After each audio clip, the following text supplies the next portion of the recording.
నమస్కారం. ఈరోజు మనం ఒక ముఖ్యమైన విషయం గురించి మాట్లాడుకుందాం. ఎవరైనా మిమ్మల్ని విమర్శించినప్పుడు మీరు బాధపడ్డారా? ఎవరూ మిమ్మల్ని తప్పుగా అర్థం చేసుకున్నారని రాత్రంతా నిద్రలేకుండా గడిపారా? మీరు ఎంతో కష్టపడి చేసిన పనిని ఎవరైనా తక్కువ చేసి మాట్లాడితే మీ ఆత్మవిశ్వాసం దెబ్బతిన్నదా? మనం జీవిస్తున్న ఈ సమాజంలో ప్రతి ఒక్కరికీ ఇతరుల గురించి ఒక అభిప్రాయం ఉంటుంది.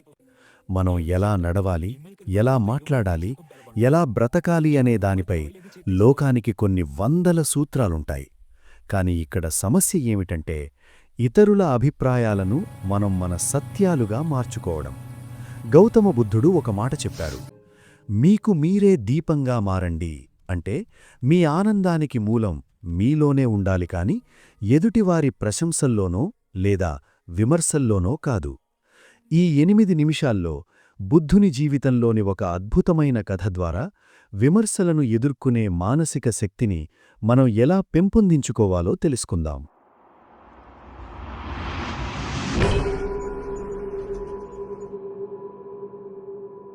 ఒక ఊరిలో ఒక గర్విష్టి ఉండేవాడు. తన జ్ఞానం ముందు అందరూ తక్కువేనని అతని గర్వం. బుద్ధుని కీర్తి ప్రతిష్టలు పెరగడం చూసి అతను సహించలేకపోయాడు.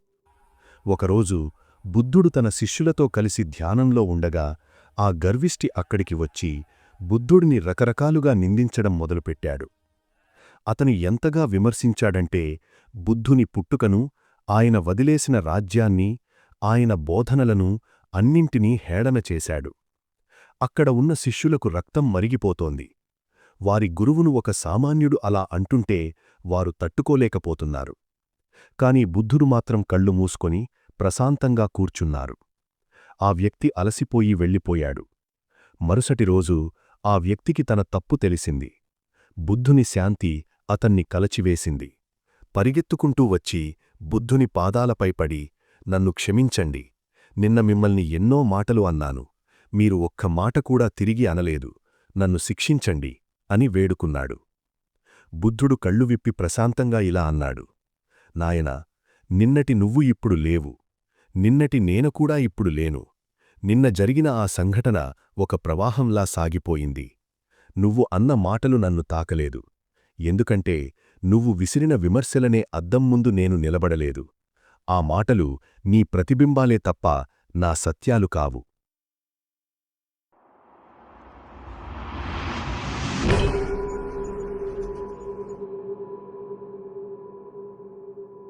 బుద్ధుడు చెప్పిన ఈ చిన్న మాటలో ఎంతో అర్థముంది. ఎవరైనా మిమ్మల్ని విమర్శిస్తున్నారంటే అది వారి లోపల ఉన్న అశాంతికి ప్రతిధ్వని మాత్రమే. అద్దం సిద్ధాంతం. ఒక వ్యక్తి మిమ్మల్ని మూర్ఖుడు అని పిలిస్తే అది మీ గురించి కాదు, ఆ వ్యక్తి లోపల ఉన్న మూర్ఖత్వం లేదా అసహనం బయటకు వస్తోంది. వారు తమను తాము చూసుకునే అద్దంలో మీ ముఖాన్ని చూస్తున్నారు. కాబట్టి ఆ విమర్శను మీరు తీసుకోకండి. ఎమోషనల్ మెచ్యూరిటీ, భావోద్వేగ పరిణతి. ఎదుటివారు మిమ్మల్ని నియంత్రించకూడదు అంటే మీరు వారి మాటలకు రియాక్ట్ అవ్వడం మానేయాలి. బుద్ధుడేమంటారంటే, నిన్ను నువ్వు జయించుకున్నప్పుడు బయట వ్యక్తులు నిన్ను పొగిడినా, తిట్టినా అది నీకు సమానమే. గుర్తింపు భ్రమ. మనం మనల్ని ఇతరుల కళ్లతో చూసుకోవడానికి ప్రయత్నిస్తాం.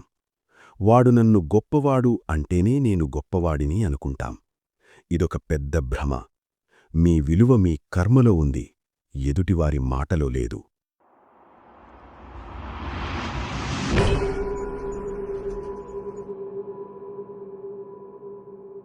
బుద్ధుని ఈ పాఠం మనకు ఏం నేర్పిస్తోంది? ఎవరైనా మనల్ని విమర్శించినప్పుడు మనం బాధపడుతున్నామంటే అర్థమేమిటి? అంటే వారు విసిరిన నెగటివిటీని మనం స్వీకరించామని అర్థం. విమర్శ అనేది వారి ప్రతిబింబం, మిర్రర్ థియరీ. ఒక వ్యక్తి మిమ్మల్ని జడ్జ్ చేస్తున్నాడంటే అది మీ గురించి కాదు, వారి మానసిక స్థితి గురించి చెబుతుంది.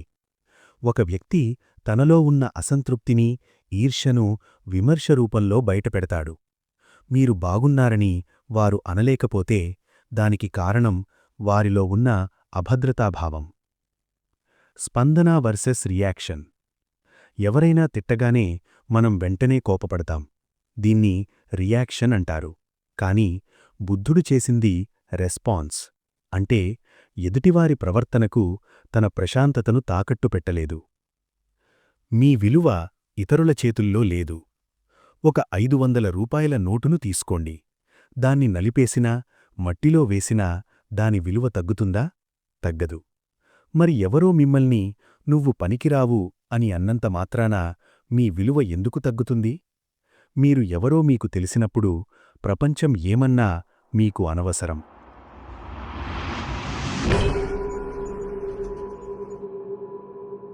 సరే, బుద్ధుడు గొప్పవాడు కాబట్టి చేయగలిగారు. మరి సామాన్యులమైన మనం ఆఫీస్లో బాస్ తిట్టినప్పుడు లేదా సోషల్ మీడియాలో నెగటివ్ కామెంట్స్ వచ్చినప్పుడు ఎలా ఉండాలి? 1. 5 సెకండ్ల రూల్. ఎవరైనా మిమ్మల్ని విమర్శించినప్పుడు వెంటనే సమాధానం ఇవ్వకండి. 5 సెకండ్లు దీర్ఘంగా శ్వాస తీసుకోండి. ఆ గ్యాప్ మీ మెదడును ఆలోచించేలా చేస్తుంది. 2. విమర్శలో నిజం ఉందా అని ఆలోచించండి. అన్ని విమర్శలు చెడ్డవి కావు. కొన్ని మన ఎదుగుదలకు ఉపయోగపడతాయి. విమర్శించిన వ్యక్తి శ్రేయోభిలాషి అయితే ఆ మాటల్లోని సారాన్ని తీసుకోండి. ఒకవేళ అది కేవలం హేళన అయితే బుద్ధుడిలా దాన్ని వదిలేయండి. 3. మీ ఆనందాన్ని అవుట్సోర్స్ చేయకండి. వాడు నన్ను పొగిడితే నేను హ్యాపీగా ఉంటాను, వాడు నన్ను విమర్శిస్తే నేను ఏడుస్తాను అని అనుకోవడమంటే మీ రిమోట్ కంట్రోల్ను పక్కవాడికి ఇవ్వడమే. మీ రిమోట్ మీ దగ్గరే ఉంచుకోండి. 4. Circle of influence. మీరు మార్చగలిగేవేమికి? మీ ప్రవర్తన, మీ కష్టం, మీ ఆలోచనలు. మీరు మార్చలేనివేమిటి? ఇతరుల నోళ్ళు, ఇతరుల ఆలోచనలు. మీరు మార్చలేని వాటి గురించి బాధపడటం వృధా.